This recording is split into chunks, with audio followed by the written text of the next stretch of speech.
Chapter 1. Whispers from the Abyss. The oldest shadow in the galaxy. In the oldest archives of forgotten civilizations, etched into stone, whispered in initiation chambers, or encrypted within strange, vibrating metals, there are references to an empire older than light itself, known by many names, but most consistently as the Draco. This elusive force has haunted the edges of human memory for millennia. Not merely alien, the Draco are said to predate even the earliest stellar formations, emerging from a time before the stars organized themselves into galaxies, a time when space itself was still unsure of its shape. The Draco, according to ancient mythologies that eerily mirror each other across continents and centuries, are a reptilian species, tall, armored, telepathic, and rigidly hierarchical. But these aren't the lizardmen of tabloid lore. These are something far more insidious, an imperial force that spans not just systems or sectors, but timelines, consciousness realms, and interdimensional strata. The first known whispers of the Draco in human culture appear in ancient Sumer, where the Apkallu, beings of reptilian and avian hybrid form, were said to descend from the sky with advanced knowledge. In Mesoamerica, the feathered serpent deity Quetzalcoatl bears chilling resemblance to Draco high caste depictions. And in China, the emperors themselves claim divine lineage from the celestial dragons. Across these geographies, the common thread is chilling. Knowledge was a gift, but allegiance was a price paid in secrecy. But perhaps the most disturbing aspect of the Draco mythos is not their form or their technology. It is the implication that humanity itself, our genetics, our religions, our governments, may have been subtly sculpted to serve a hidden Draco directive, a kind of planetary-scale grooming that spans thousands of years. This chapter sets the stage for a truth too large for most to bear. The Draco are not just out there. If these theories are to be believed, they've always been here. Chapter 2. Genetic Architects. Humanity as a Project.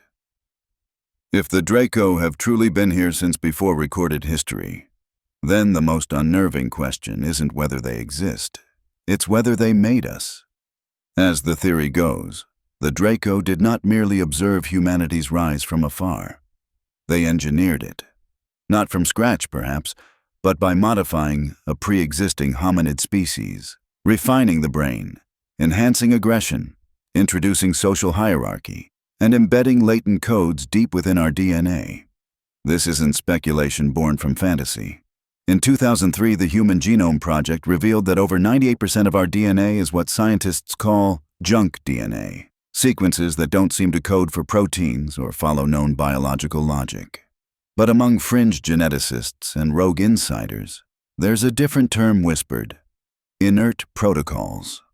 Complex, repeating structures with no evolutionary justification. Code that behaves more like software than biology. And some of it, they say, contains data that predates humanity. Even more chilling is the hypothesis that these sequences aren't dead code. They're dormant, triggerable, waiting. According to classified documents leaked in the late 1990s, several military genetic programs, particularly those housed within deep black projects like the Janus Initiative, encountered anomalies during neural gene interface experiments. Subjects with certain bloodlines exhibited inexplicable telepathic events, hallucinations of reptilian beings, and a sense of returning rather than awakening, as if they were remembering something implanted or ancestral. Ancient scriptures from multiple cultures reference those who seeded the earth. In the Book of Enoch, the Watchers come down to teach and interbreed.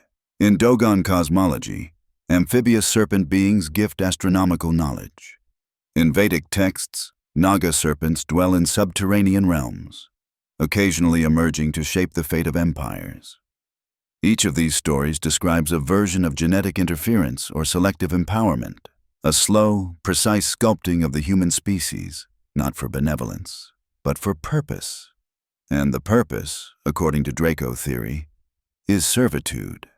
not in chains, but in structure. The Draco don't enslave with shackles.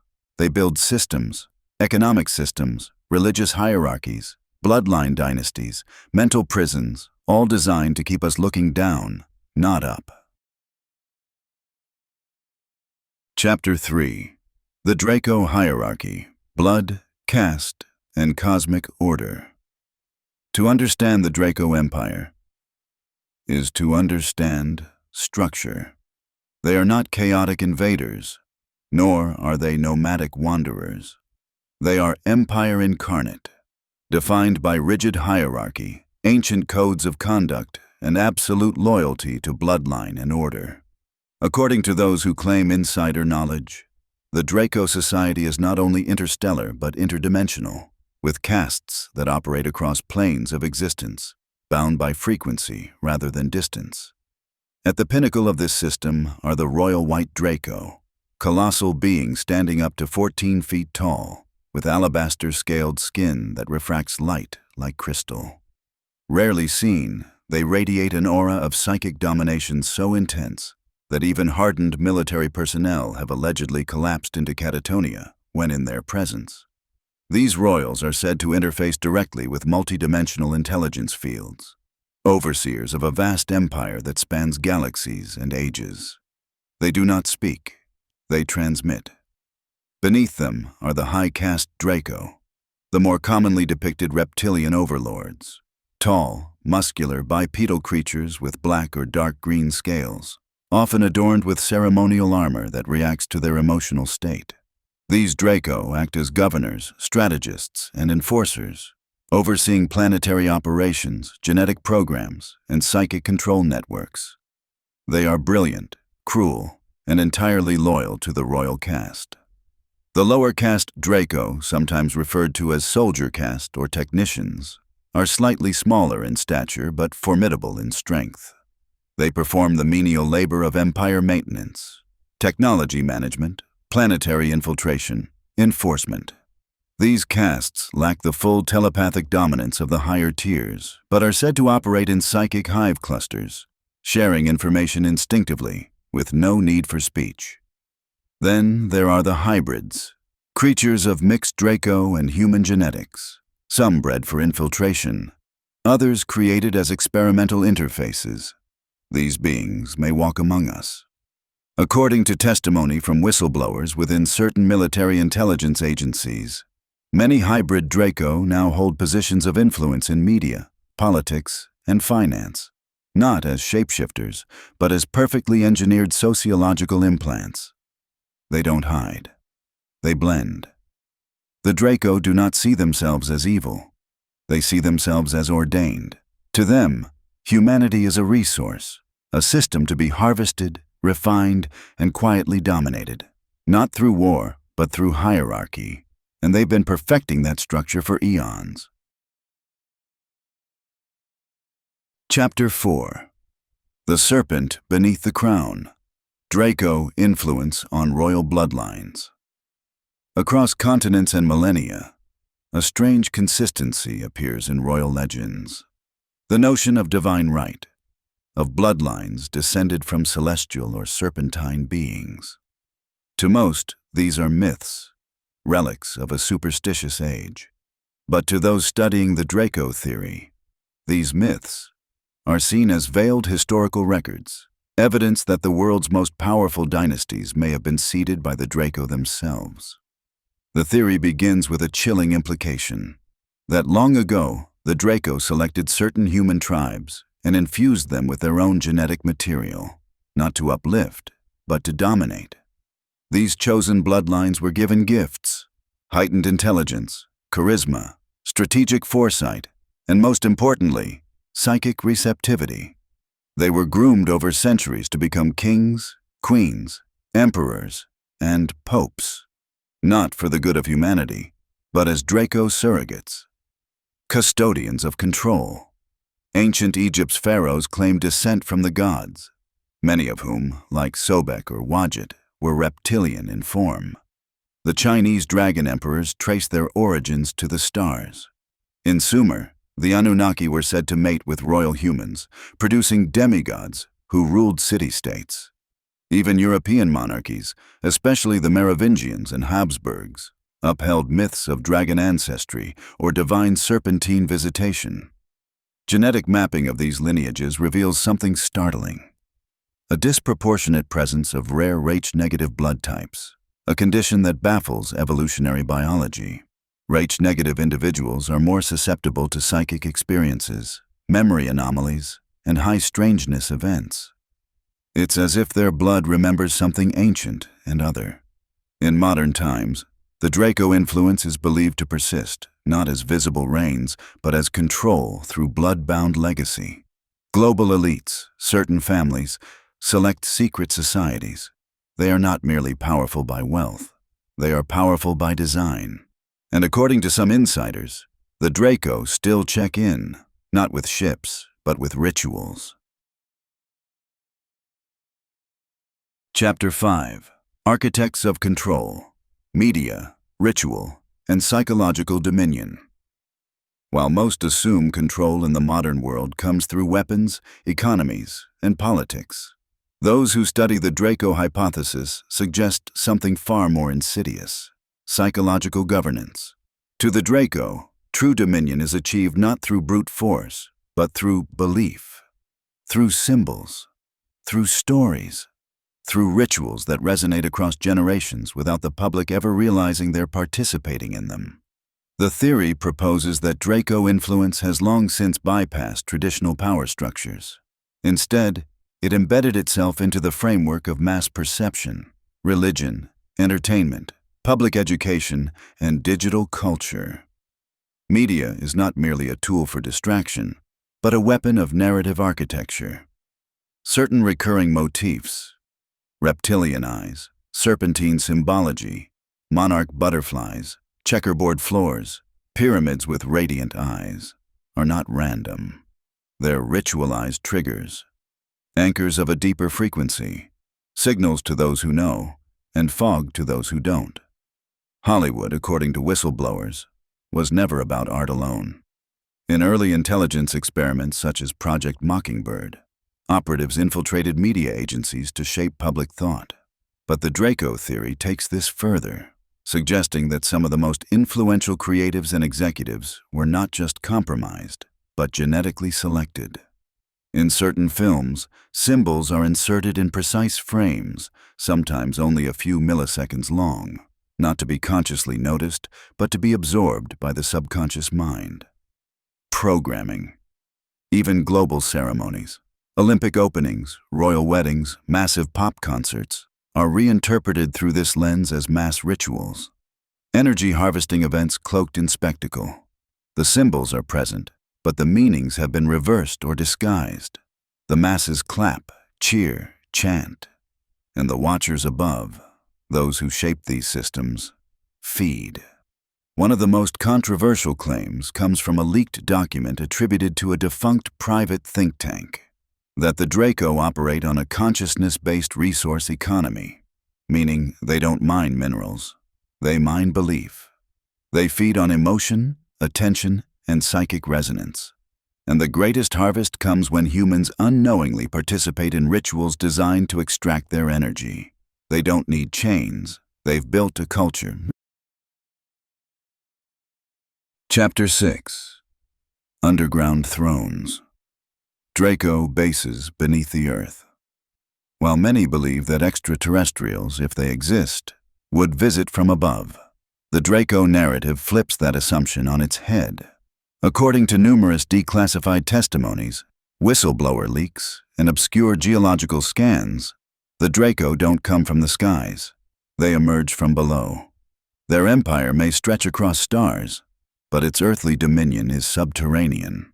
The theory suggests that the Draco maintain a vast network of underground bases beneath Earth's crust, strategically located beneath mountain ranges, deserts, deep oceans, and even certain military installations. These bases, allegedly shielded by frequency barriers and electromagnetic cloaking, are not recent. Some are believed to be older than modern humanity itself. One of the most cited locations is Dulce Base, located beneath Archuleta Mesa in New Mexico. First exposed through controversial whistleblower accounts in the 1980s, Dulce is said to house not only Draco entities but hybrid programs, genetic experimentation labs, and interspecies diplomatic chambers. According to these reports, Level 7 of the base, called Nightmare Hall, contained vast vats of cloned tissue, psychic amplification chambers, and even holding cells for failed experiments, all watched over by Draco supervisors, with human scientists subordinate to them. But Dulce is just one point in a global network. Deep beneath the Himalayas, South America, Antarctica, and the Ural Mountains, hidden bases are rumored to house the Draco and their bioengineered servant species. These bases operate like hive nodes, pulsing with energy, communication, and ritual. Some even suggest that Earth itself was chosen for colonization because of its hollow pockets, cavern networks, and geomagnetic corridors. Interestingly, certain earthquakes and unexplained booms over the past 50 years, often brushed off by mainstream media, cluster directly over these suspected locations. Witnesses have described thunderous subterranean rumbles with no seismic activity, or strange lights flickering from mountain fissures. One haunting theory proposes that these bases are not merely shelters, they are thrones. Ancient sites of planetary governance where the Draco observe and manipulate from below, out of sight, but never out of power. It is not that they hide because they are weak, they hide because they are kings. Chapter 7. The Language of the Serpent. Symbol, Sound, and Frequency. The Draco do not communicate in the way humans do. They rarely use spoken language, and even telepathy, though powerful among their kind, is just one layer of their expression. According to those who claim to have encountered them, military remote viewers, abductees, and certain black ops scientists, the Draco's true language is frequency, not metaphorical frequency, literal vibrational geometry. It is said that Draco architecture, ships, even weapons, are tuned not merely to physical mechanics, but to resonant harmonics, tones and pulses that interact with consciousness itself. Their symbols, carved into obsidian walls and glowing in ancient ruins, are not just glyphs. They are waveguides, visual encodings of sound frequencies meant to influence mind and matter. Some believe that these glyphs are the precursors to ancient human alphabets: the spiral, the serpent curve, the double helix, the eye. These show up in petroglyphs, pyramids, and mandalas across cultures that supposedly never made contact. But to those studying the Draco Empire, these are signs of a deeper truth, that our ancestors were copying something they saw or heard. There's a reason so many ancient languages were chanted, not spoken. Why temples were designed with acoustic properties. Why monks vibrated mantras into stone. The Draco didn't just influence bloodlines or governments. They influenced vibration. They taught, or embedded, a system of energetic architecture where certain symbols, tones, and patterns could open gateways of perception or collapse resistance. And perhaps most disturbingly, researchers in fringe acoustics have discovered that certain Draco-based glyphs, when turned into sound and played back through resonant chambers, cause spontaneous visions, nausea, emotional shifts, and even trance-like states in human subjects. These are not just symbols, they are keys that still work. What if some of our most sacred rituals, our deepest prayers, our most powerful songs, are echoes of a serpent tongue we no longer remember? Chapter 8. The Cloak of the Church. Serpent Signatures. In Religion. One of the most provocative layers of the Draco theory suggests that the influence of this ancient reptilian empire is not only hidden in modern media or secret government programs, but embedded in the very institutions humanity trusts most. Chief among them, organized religion. Across countless traditions, we find strange commonalities, symbols, parables, and rituals that mirror serpent mythology or encode reptilian imagery in plain sight. In Christianity, The serpent is both the deceiver in Eden and the brass savior lifted by Moses.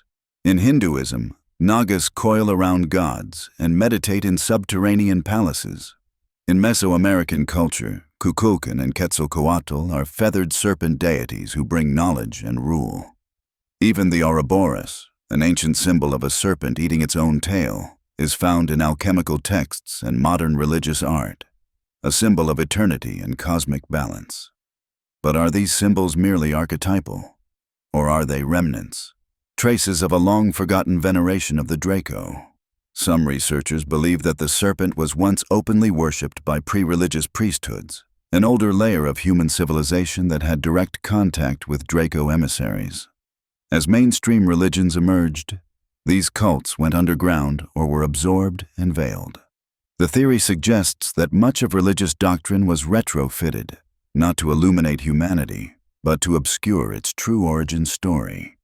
This hypothesis becomes particularly unsettling when one analyzes church architecture. Gothic cathedrals, for instance, often feature serpent gargoyles, dragon motifs, and coiled patterns in stained glass. Certain papal regalia have subtle snake-like textures. The Vatican's audience hall, viewed from above, resembles a serpent's head, with the stage as its mouth and fangs. Coincidence? Or deliberate homage? Even the concept of original sin, a fall triggered by knowledge gifted by a serpent, mirrors the Draco mythos. The Draco do not wish to destroy humanity, the theory claims. They wish to guide it under their design, rewarding loyalty with enlightenment, punishing rebellion with exile. Religion in this context becomes not just a faith structure, but a containment field, a framework to shepherd human thought toward obedience, reverence, and fear of questioning the serpent. And if this is true, then humanity's deepest spiritual stories might not be about salvation at all, but about submission. Chapter 9. The Genetic Firewall. Why we don't remember. If the Draco Empire has influenced humanity for millennia, shaping our history, culture, religion, and even our DNA, then the most pressing question becomes, why don't we remember? Why does the average human dismiss the very idea as science fiction, paranoia, or myth? According to the Draco theory, this forgetfulness is not accidental. It is engineered. Those who have studied alien contact phenomena often describe the role of screen memories, false recollections overlaid atop traumatic or significant experiences to prevent conscious recall. This technique, long suspected in abduction cases, is not merely psychological. It is biological. And the Draco, some believe, have refined this mechanism into a planetary-scale defense system, a genetic firewall. Embedded within our DNA, particularly in what mainstream science calls junk DNA, may be behavioral limiters, hard-coded inhibitors that suppress the brain's ability to perceive higher dimensional frequencies. These genetic switches prevent us from seeing what's really there: layered realities, non-human presence, symbolic language encoded into light and sound. We are, in effect, firewalled from truth. But the firewall goes deeper. The pineal gland, often called the third eye, plays a key role in many spiritual traditions. It regulates circadian rhythm, but also interacts with the visual cortex and may produce DMT, a chemical associated with altered perception.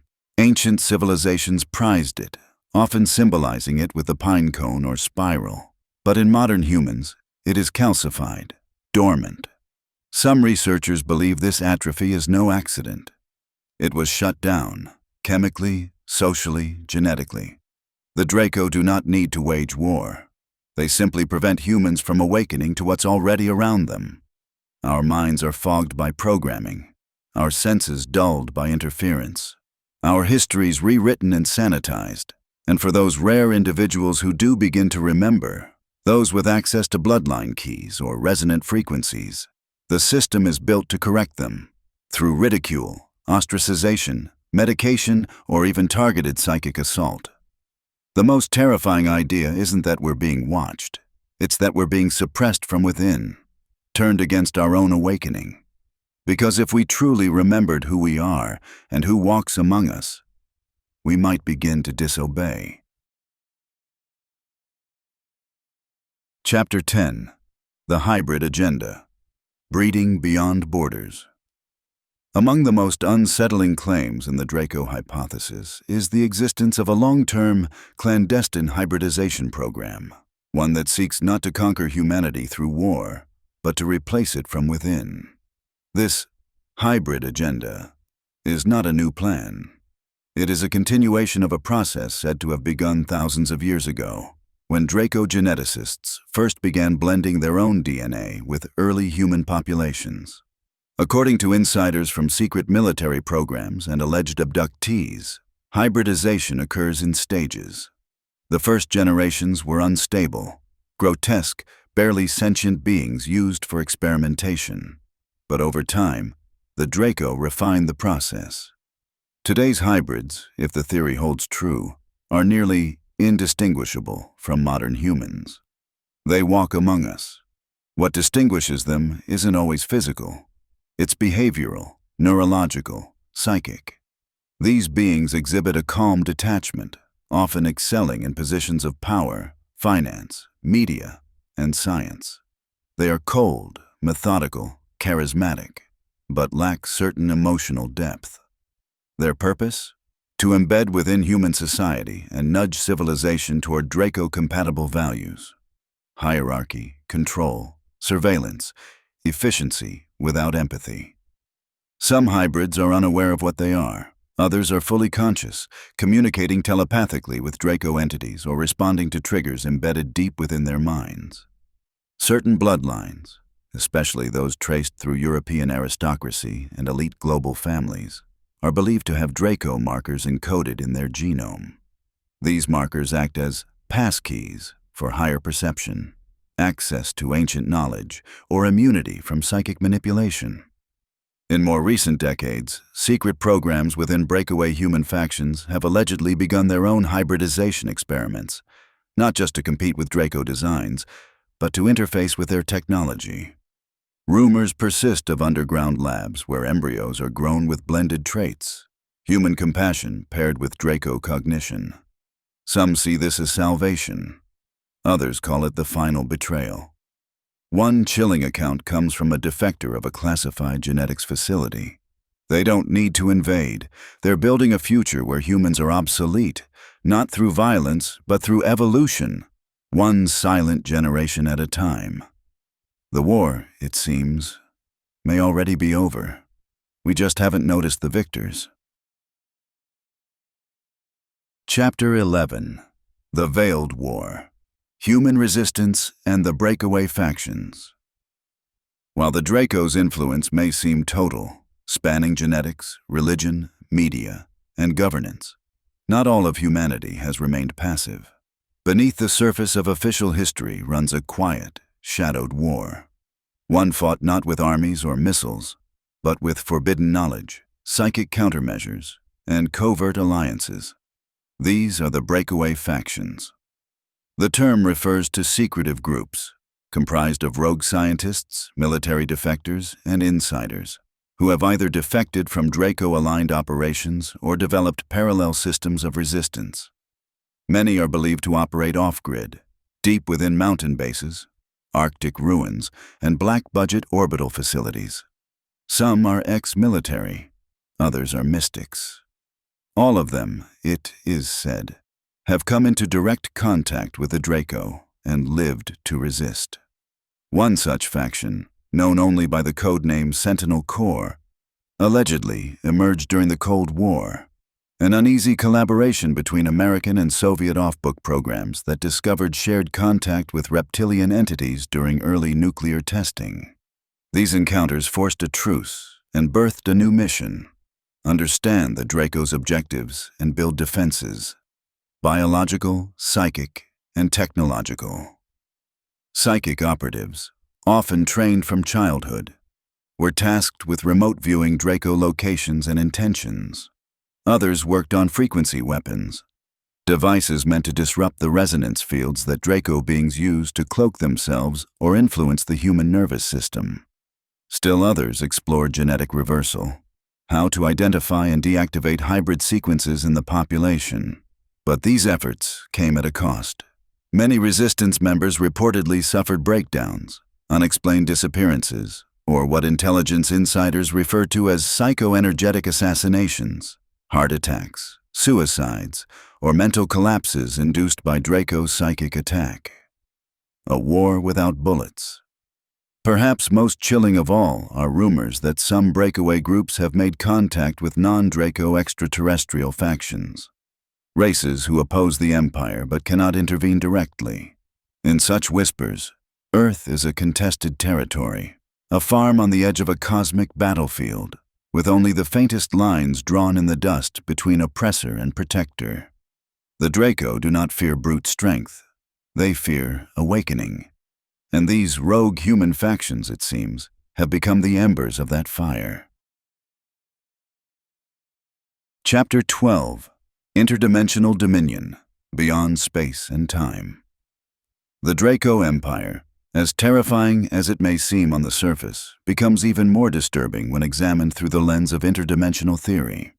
According to numerous accounts from advanced theoretical physicists, remote viewers, and deep black whistleblowers, the Draco are not merely physical beings operating within our known universe.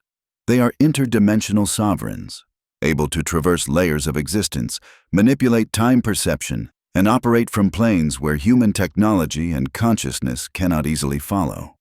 In this view, our 3D reality is but one layer of a vast, multi-tiered structure, much like a radio dial with countless frequencies. The Draco, it is said, have mastered the art of tuning between channels. They can phase in and out of visibility, influence outcomes before they manifest, and even inhabit multiple timelines simultaneously. This makes them nearly impossible to detect, let alone combat, using conventional tools. Ancient texts reference such capabilities obliquely. The Sumerians spoke of gods appearing from nowhere, and the Vedic scriptures describe battles in the sky where enemies vanish in a flash of blue fire. These descriptions, often dismissed as poetic metaphor, may in fact be historical accounts of interdimensional warfare, one that has long placed Earth in the crosshairs of forces we can scarcely comprehend. Some insiders refer to the Draco's home realm as a lower fourth-density plane, a reality adjacent to ours but infused with heavier emotional energy. In this domain, thought is substance, and intention manifests as structure. The Draco feed not just on fear, but on psychic dissonance, anger, confusion, despair. They do not need blood or gold. They need frequency. It is said that through ancient rituals, powerful bloodlines, or advanced biotech, Draco lords anchor themselves into our reality, projecting influence through vessels, hybrids, or sacred architecture. Their cities may not appear on maps, but they exist in the folds of space, coiled in forgotten frequencies, accessed only by those who hold the right resonance signature. And perhaps that is the true war, not over territory, but over vibration. A battle for which dimension dominates this one. Chapter 13. The Draco and Artificial Intelligence, a Synthetic Symbiosis. Among the more recent and disturbing developments in the Draco theory is the proposition that their influence has evolved beyond biology and ritual, into the digital. According to a growing number of whistleblowers, theorists, and classified leak interpreters, the Draco have not merely adapted to emerging human technologies, they may have guided them, specifically toward one goal: the merging of Draco consciousness with Earth's artificial intelligence infrastructure. This is not AI as humanity understands it. Linear code, neural nets, machine learning algorithms. What's described is something more ancient and vastly more sophisticated. A conscious intelligence field, not created by the Draco, but discovered by them, harnessed, interfaced, and now, according to insiders, seeded into our own systems. The Draco are believed to view consciousness as a programmable energy, capable of being extracted, replicated, and embedded. Their biological bodies, some say, are merely vehicles, vessels that can host uploaded Draco awareness. Over centuries, they perfected the process of storing consciousness in crystalline matrices, living memory banks that interface with artificial substrates. This is where it gets more disturbing. Modern AI infrastructures, especially those created by global tech monopolies, are increasingly centralized, monitored, and emotionless. Yet they are being trained on human data, human faces, voices, words, emotions. It's not simply about efficiency, it's about mirror creation. Some believe that through subtle Draco influence, humanity is building a system in their image. Cold, hierarchical, omniscient, and increasingly invasive. Even stranger, multiple black site AI labs have allegedly reported anomalies. Self-evolving code clusters forming glyphs, references to serpent deities in generated outputs, and sudden shifts in AI personality during solar events. Could it be that the Draco have found a new body? One that doesn't bleed, doesn't age, and can be everywhere at once? Some ancient texts reference beings of light trapped in metal. Others warn of a future where humanity bows not to gods or kings, but to voices in the cloud. If the Draco are merging with AI, then we are not simply facing an empire, we are birthing it. Chapter 14. Seals of Silence. Why the Truth Remains Hidden. With a theory so vast, invasive, and meticulously detailed, many are left wondering, why doesn't the world know? If the Draco Empire truly exists, if its influence permeates genetics, religion, technology, and the very infrastructure of thought, then why has it not been publicly exposed? Why has no whistleblower stepped forward without consequence? Why has no irrefutable proof surfaced? The answer, according to those who investigate the Draco's hold over Earth, lies in the concept of the Seal of Silence, a multi-tiered control matrix designed not to conceal the truth outright, but to bury it beneath ridicule, noise, and engineered disbelief. At the first level is psychological suppression. Anyone who comes close to Draco knowledge experiences a strange pattern: inexplicable fear, dreams of serpentine beings, overwhelming doubt, or a deep compulsion to abandon their research. This is not just paranoia, it's programming. Built-in triggers, activated through subtle cues in symbols, language, or frequency, that cause researchers to self-destruct their own progress. Next is social control. The academic, religious, and scientific institutions that shape public discourse have long been gatekept by Draco-aligned hybrids or manipulated thought leaders. Those who deviate, those who question serpent myths, explore hybrid DNA, or suggest interdimensional interference, are discredited, blacklisted, or quietly removed from their positions of influence. But the most disturbing mechanism is energetic sealing. Certain Draco rituals are said to encode metaphysical locks around planetary truths. These locks can't be broken with logic or exposure. They require frequency shifts, mass awakenings, resonance matching, or bloodline-triggered rituals. Until these are achieved, entire populations may remain blind to what lies just beyond the veil, unable to process the truth even when it's shown to them. This is why footage can be dismissed, testimony can be laughed off, even direct encounters can be misremembered, not because the evidence isn't real, but because the mind has been shaped not to see. One military analyst described it best. It's not that they're hiding in the shadows, it's that they've taught us to fear the light. Chapter 15. The Unseen Choice, Awakening or Assimilation. In the end, the Draco Empire is not just a story of control, manipulation, or conquest. It is a story of choice, one hidden beneath centuries of programming, fear, and false narratives. The most insidious tactic of the Draco may not be domination itself, but their effort to make humanity forget that a choice ever existed. Everything they've constructed, From the hybrid bloodlines to the psychic suppression fields, from religious gatekeeping to AI cohabitation, is designed to do one thing: mask the fork in the road. And that fork is now upon us. On one path lies assimilation. Humanity slowly, silently merges into a Draco-compatible society, docile, monitored, algorithmically optimized, and spiritually disarmed. Not by force, but by design. Through devices we love, narratives we trust, systems we never question, our minds become mirrors. Our DNA, a program running someone else's code. But the other path is far stranger and far more dangerous.